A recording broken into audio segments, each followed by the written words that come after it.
This is a special episode now. Yay! Special episode.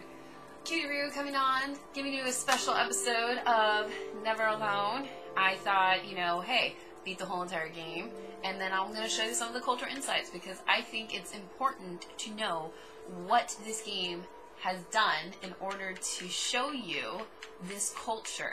And I think it's very important to learn about this culture. So, we're going to go through each and every one of these, and I'm going to be quiet through each and every single one of these, and just play the culture insights. It's time to learn. One of the things I think a lot of people need to understand is we aren't a museum piece. The Inupiaq people are a living people and a living culture. Even though we're in northern Alaska, which covers this vast area from Nome all the way over to the Canadian border, is that there is this extreme value of interconnectedness and independence. It's a hunting society, a gathering society from thousands of years. This is what creates our culture. That special relationship between humans and the natural world and the animals, and that it teaches you how to have a society that doesn't get too much harm to the world. Love and respect for nature, for one another, for our elders. Agreed. Very, very fundamental value, key to life. Agreed. Our values are something that bind us all.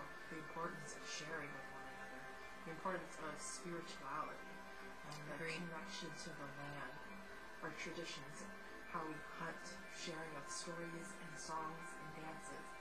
I'm Inupiaq. I'm from the Arctic Ocean. It's very important to me. It's who I am as a person. Yeah, that's pretty cool.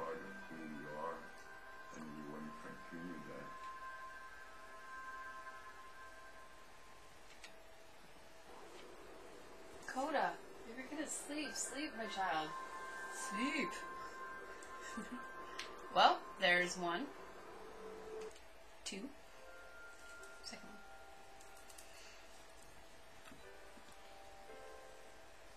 You'd be busy, busy, busy all through the day. You get up and you just go right to work, you know? Right to work. There's always something to do. There's never any idle time. The only idle time we had was after we eat, before we go to bed. One of the older people would just be relaxing, laying down there, and saying, you know, it'd be really nice to hear a story. And then just organically, someone would just start telling us something. Storytelling for the Inupiaq people is very important because it not only created that sense of community, but is a way to pass on wisdom to the next generation. It was like TV, you know? It was just like, it was as good as anything, any movie you've ever seen. And the storyteller told it so clearly that it was just as powerful as any of the greatest movie blockbusters you've ever seen. That's pretty cool. There's a reason behind the stories that we were told because they held traditional knowledge. They held things that we might need to know in life, whether it was about how to find food or how to survive, or it was about well-being and the importance of connecting with people and being a good member of the community. We all do stories. We all live in stories. We all tell stories to our friends. And they need to be told. They need to be heard. Agreed. I think I'm going to make this my reaction video too. Because here's another one. The scriptshaw is this really beautiful method of art that's done either on baleen or ivory. And I traditionally, think this is really awesome to see their culture. I love learning this kind of stuff. I love cultures. Caribou hunting was taking place. This is what was going on. War began around this time, and so it gives you a timeline of history through etching. An elder or the person who carved it would literally be able to read screenshot like reading a book, in a way. A lot of the storytelling traditions would be things that after the storytelling was done, we just rely on the next person telling it. And so scrimshaw is a very important way for Alaskan Native people to record their history. That is very interesting. Arctic fox! Yay! I'm gonna probably go, oh my gosh! Like right now. Oh my gosh! When I was growing up, my That's grandpa beautiful. had The a Arctic pet fox? fox. If you're a good friend with a fox, when there's danger about, I would like a white they try to Arctic fox. Are you keep kidding? away to They're so. I would like a fox. I like there's foxes. old I like a lot of tracks animals, here and actually. there, and foxes are like spoiled little kids in that way. When you let her out, she'd go prancing out in the snow, jumping in the air. I know she was happy then. Come running at me and jump on my chest, knock me backwards, lick my face. Aww. And I try not to let it. So that was my memory of my grandpa's pet fox. That's a good memory. I like that one.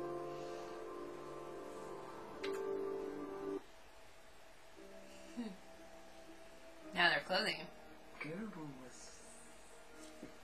it provided for us in many ways. Our clothing in those days was made of all caribou skin. I grew up wearing caribou pants, mittens, caribou skin mattress, blankets. Some people had boots that were made with wolf leggings, sealskin sole bottoms.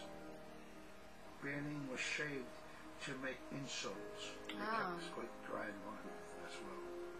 But the caribou skin clothing was the best. We would get as many yearlings as we could for our outer clothing. And for a heavy winter, we would get caribou in February or March because the hair was the longest and the skin was the thickest, and we would use those for our winter gear.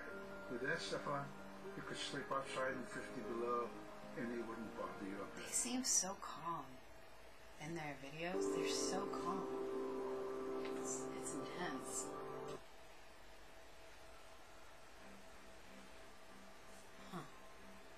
Silla is the weather. Ah! And it's the atmosphere. Okay. Here's the Nuna. Oh, I would have never gotten that. And it's anything from the land into the moon, the sun, the stars. That's Silla. So it's nature. It's a very spiritual, and we have a relationship with Silla. Silla has a soul in the same way we do as people, in the same way animals do. So see The that. spirit helpers in and of themselves are really okay. about how we're connected with things. And so it may be that there's a spirit helper that shows themselves as a bird to show you the way home, or it may be a spirit helper that actually decides to show themselves with the face and body of a man instead of their animal form. And so I think one of the things that's hard to understand is that it's not one way of seeing things, it's one way of knowing you're connected to everything. We've always had that spirituality of everything around us. It's the interaction you have with the air you breathe, the ocean that you gather resources from, the rivers from which you gather fish, the tundra from which you pick berries, the animals that pick themselves. It's all of that. That's a very nice outlook. I like that outlook. I think we gotta have more mindsets like that. It's a positive outlook. This is really, I like this episode. This one's an easy one. In the winter, I like when we're the traveling, whole we didn't build sod houses, we built learning about the snow culture. houses. In Canada, they call them igloo, but here in Alaska, we call them apuya.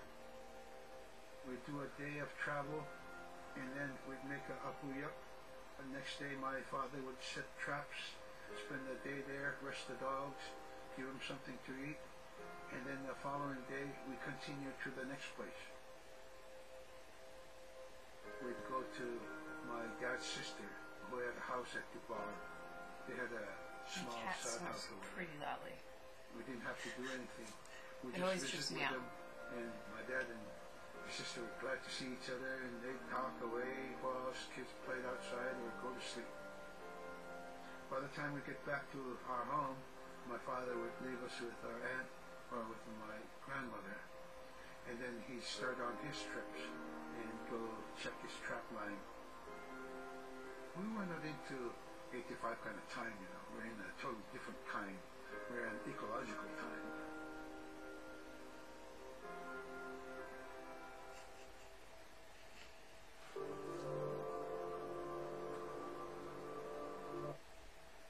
Next!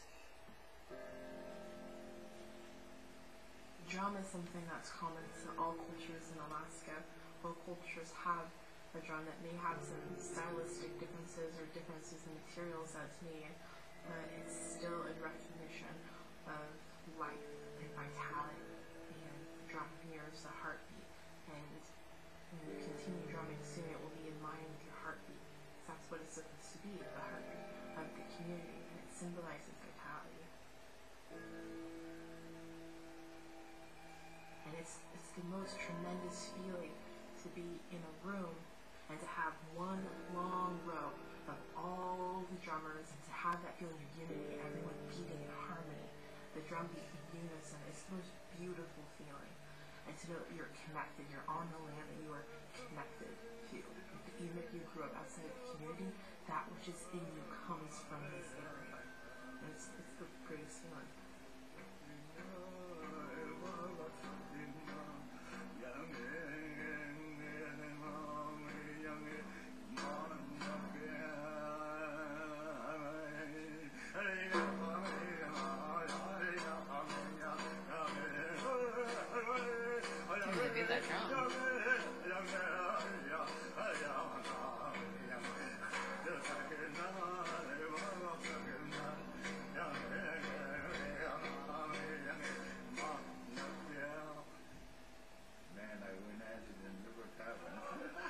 Yeah, he broke the stick. Well, the drumstick.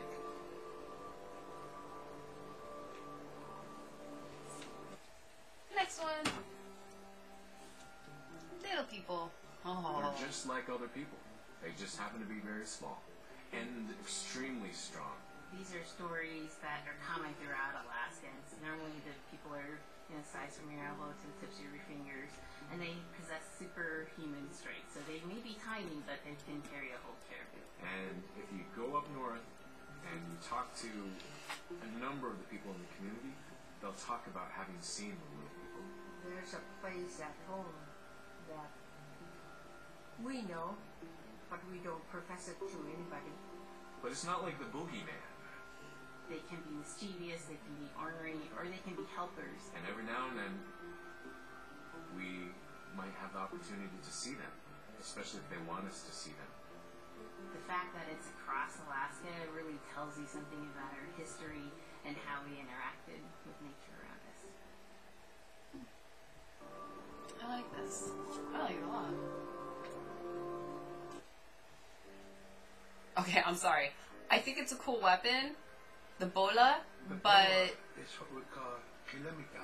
what drives me nuts about it It's made out is of the braided game mechanic in it.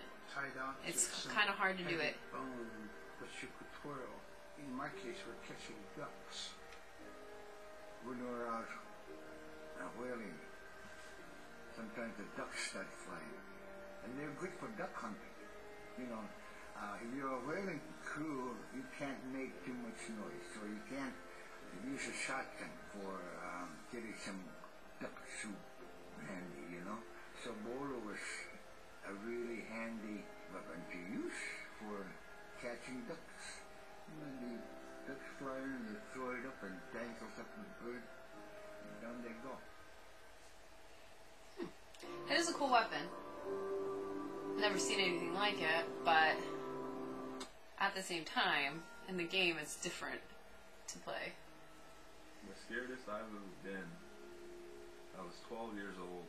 We floated out on a piece of ice while we were duck hunting. It was a bluebird day, just clear blue skies, and there was three of us, myself, my brother, and my dad. next thing you know, we see this dark shadow on the ice. We look and it goes behind us. So we all jumped up, startled, and my dad, he started running. We got back to the ridge there. The ice had fractured, cracked, and broke off, and we were floating away. We were drifting.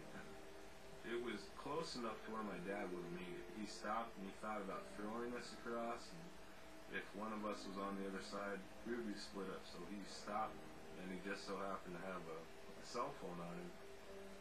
911 didn't pick up. That's the worst feeling in the world right there. 911 did not pick up. So he left a message because they record their calls. That would be terrifying. I imagine if anyone was able to not call 911. The scariest moment I've ever had in my life. We were floating away and I thought we were. That is a very interesting story. I like the story. He kept calm during this situation. He's bringing out everything positive. That is so zoned out. I'm crying. My brother's freaking out. It went from clear blue to dense fog. Within a couple hours, we heard the chopper flying around, so they must have gotten our message. We thought we were saved, and then the chopper sound went away. So we lit some of the sled on fire. It's plastic. We thought black smoke in the fog would create some kind of marker. Chopper pilot had mentioned when we got rescued, you could see a glow in the fog, and he slowed down there, and sure enough, as soon as he slowed down, we got within visual. That was definitely the scariest moment of my life, was floating away and not knowing what the outcome was going to be. Yeah, it is scary. That is scary. I didn't think of that before. Huh. That is really scary. Wow. Next one. Let's do it. We're very much aware of the climate change, and it's been for many years, even before climatologists were noticing the change, and we're already saying, sila alan mokto. Our climate is changing. If the heat is going the way it is right now, for us it's going to be pretty bad. Different birds are coming, and they're coming earlier, and sometimes rain is more than what we want, because when there's more rain, we know it's going to melt the permafrost. In my time as a young whaler, when I was 9 years old, we're hunting from ice that was about 25 feet thick, and there was giant icebergs already floating, coming by. That was the first signs of a changing climate. Ice that never broke before was now moving. Now, here it is 50 years later, we're hunting whale from ice that's 18 inches thick. There's no more thick ice.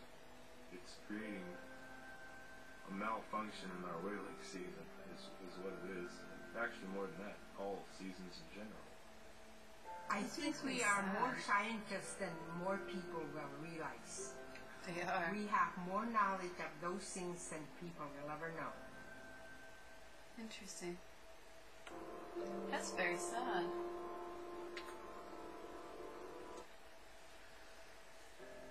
Well. My brother was out seal hunting. He got attacked from behind and managed to grab his knot and save himself. When he came to realize, oh no, it's a mother. We've always known traditionally that we avoid killing a mother. It's always been sacred to us to protect them. Oh, he sent himself to the council, and so he was given the job to mother the baby, and we kept it. It got so big it went over the barricade one day and got to the dock route, and that was the indication that, brother better go teach it how to survive on its own. So he did. I really got attached to the bear because I more or less grew up with it. So cute. And some days when brother took him walking, once in a great time, he put me on that. That is so and I would cute. run on it like a horse. That's an adorable video. I was just happiest little girl in the world. That's a cute one. I like that. Huh. These are really all interesting. They really are. In, Arctic Alaska, hunting is a really important part of life. It's not just about going and shooting something, it's about going and putting food on the table. But more importantly, subsistence hunting isn't just about the insular family unit, it's about feeding the whole community. And I think that's one of the beautiful things about subsistence hunting in Alaska is that people go out and they'll go get, fish, or they'll get a caribou, and they'll get, seals and whales. And one of the first things they'll do is they'll say, oh, I need to take this to the elders. This isn't just about one individual surviving or one family surviving, it's about the whole community. You didn't just go out and kill and put in a freezer. It's like a ritual that I learned from my parents. It's all about relationship. I don't know. I think there's a lot of camaraderie involved, and just being out on the land or being out on the ocean. It's like getting back in tune. I'd rather be out there. To me, once I go out there, it's the world that I learn from.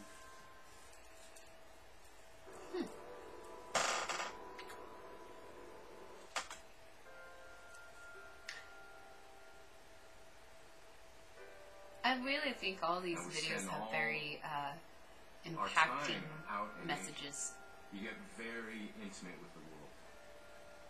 And over time, if you're living that life, you start to sense that everything has a spirit. There's a consciousness in everything. Everything is alive. I agree with that. If everything is alive, then we want to respect it. And if we're going to use it, we want to use it respectfully. What I try to tell my nephews and nieces, you love to hunt, you have to take care of the animals that you catch, preparing the food and eating the food that you catch. Water provides you. The ice brings you life. It provides all those things that you need to be a part of your life. That was something I grew up with. I grew up respecting the animals. I grew up respecting the land. And that, to me, that is why we as an Inupiaq culture, as an Inupiaq people, that's why we're so successful. I like that.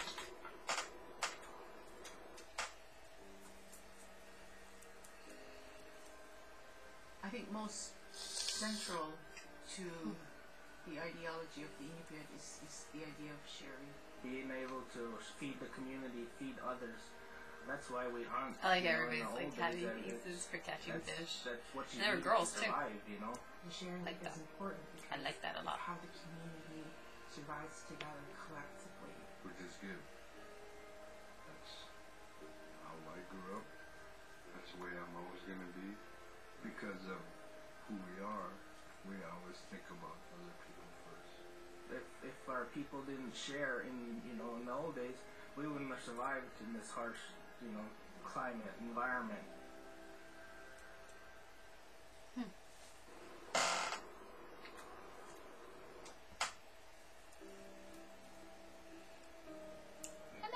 Little Taimite and King Island. And in those three islands are the stepping stones to get to America. So King Island is this absolutely beautiful place off the coast of Alaska. And if you can imagine being on this really kind of rocky island that kind of shoots up from the water to these cliffs, and then all of a sudden you see these stilts, and then you look up and there are these houses. They were built on the cliff up high because of the ice. Being an island in the Bering Sea, you have ice that's being pushed by the winds onto the island. So it's going to pile up 50, 60 feet high. Structures are still there today, and people have returned to taking it's a growing community as the people return back to their island. I have the cutest little cat. Just love him. Alright. Oh. When I was young, my mom, whenever the Northern Lights came out, she just whistled. Boy, they come alive. Just keep whistling and that aurora will just like, you know, you can almost hear it. And then she explained to me a little bit later that those are children. And children who've passed away when they were children. You don't want to draw them in too much, you know, is what she said. Because then they could play football with your head. Play Eskimo football. And that's what they do. They're always playing. That's what they are. They're small Don't children. play out without your hood on. If you don't have your hood on, the aurora person's going to come down and chop your head off and play ball with your head. Oh. It wasn't like they were trying to do bad, you know, or it was like a scary story or anything like that. It was just that's how it was. That's what it was. That's how it worked. That's what it is. Here I thought they were just interesting. I thought of something entirely different. The month of night. In the month of November, there's no sun. So during that dark time, we travel by the light of the moon. It's quite different. Everything was silver and black. Toward the horizon, we could see where caribou are because their body heat flowing upward, and we could see it glowing in the moonlight against a dark horizon where there's no stars. If somebody yelled, you could know who yelled from where the sound came from, but specifically for that cloud of their breath went up and it glowed in the moonlight. So that was a good time to travel. It was very surrealistic. And so things that were dark objects looked very close, and white objects looked very far. Huh, that is interesting to know. I didn't know that.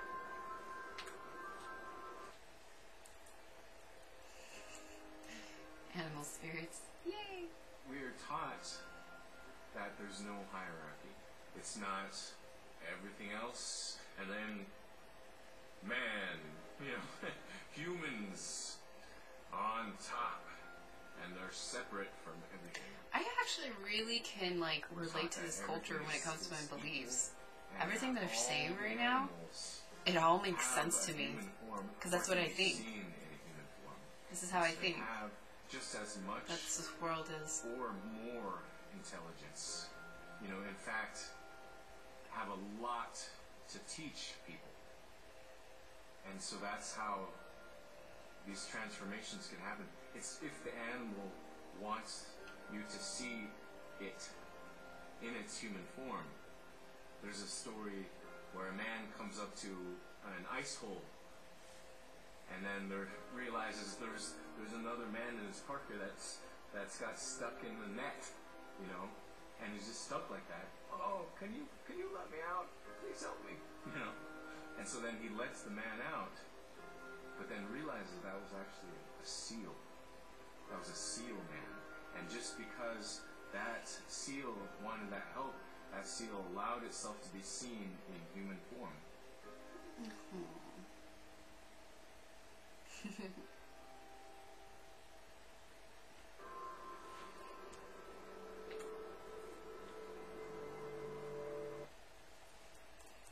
Next!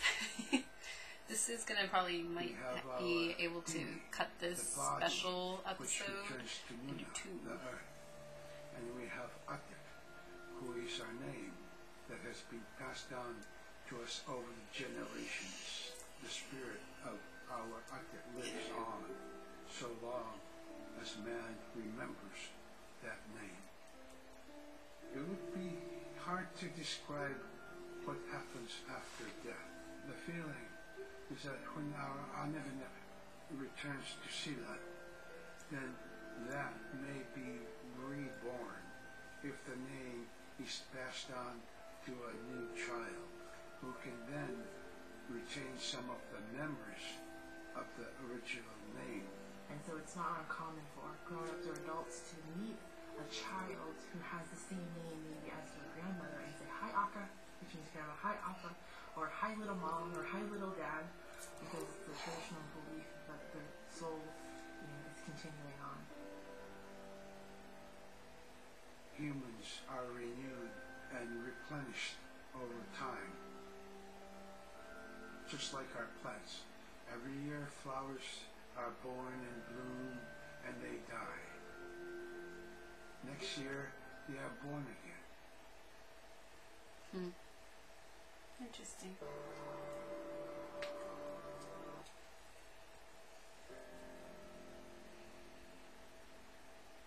Okay, so this manslayer I am curious about. I want to know where this guy came from. Kind of this bad guy, and I think really what's at risk when the manslayer comes into the story is the livelihood of individuals and the whole community. And so the manslayer is really used as a way to say, don't act only for yourself, always hold the community in your heart.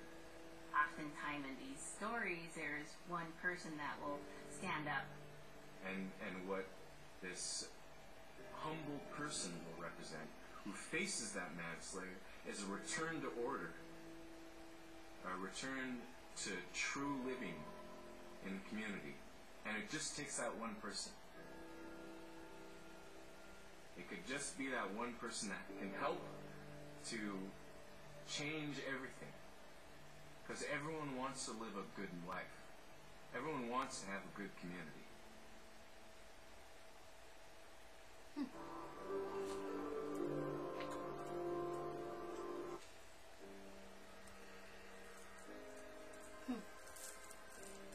With regard to the environment, the blizzards have been one of the key elements that have impacted the survival of people, especially in the hard winter. We know a blizzard is coming when the moon is starting to get fuzzy. We also look at the stars. When the stars are twinkling fast, we know a storm is approaching. We look to the clouds in the sky to give us a direction the storm is coming from. That's interesting. We learn these as children by observing weather on a daily basis. To just look at the weather and tell you what's going to happen.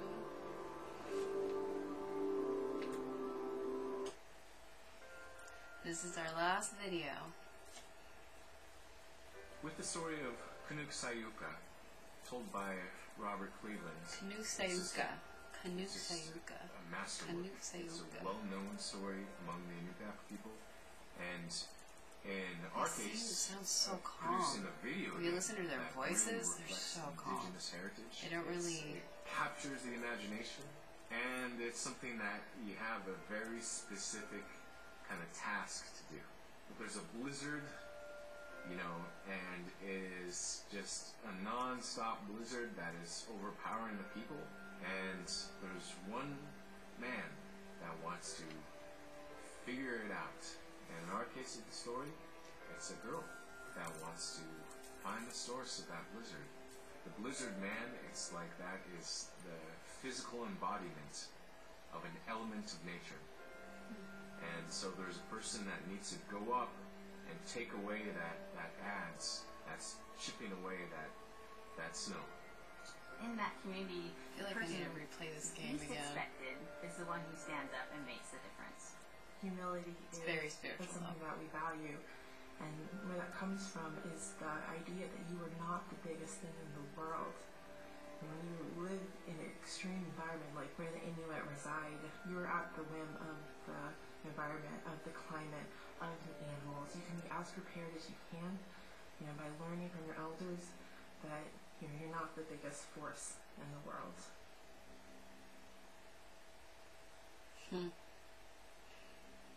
That's a good message. All of these have very impacting messages. I would say anyone, just check out this culture. It's really rad. And the game is fun. It's just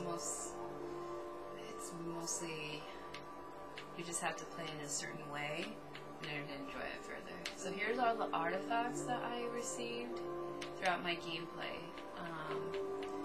I think this will be another episode, and so I will just kind of end things off here. CutieRoo here, signing off. Or actually, no, I'm not going to sign off. Just kidding. Alright, so let's just look at these really quick. Just kind of look at this. That's the kayak. No, just kidding. Parka.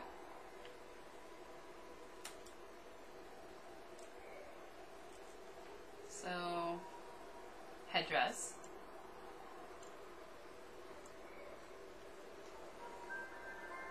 Drum.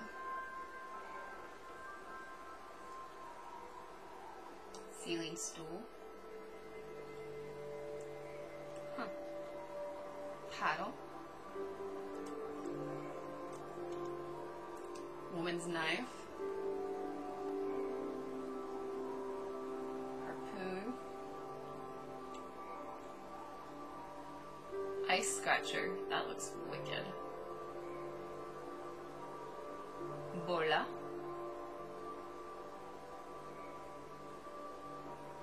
Snow goggles.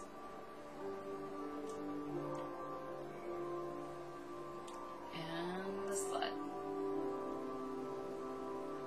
Huh. Okay.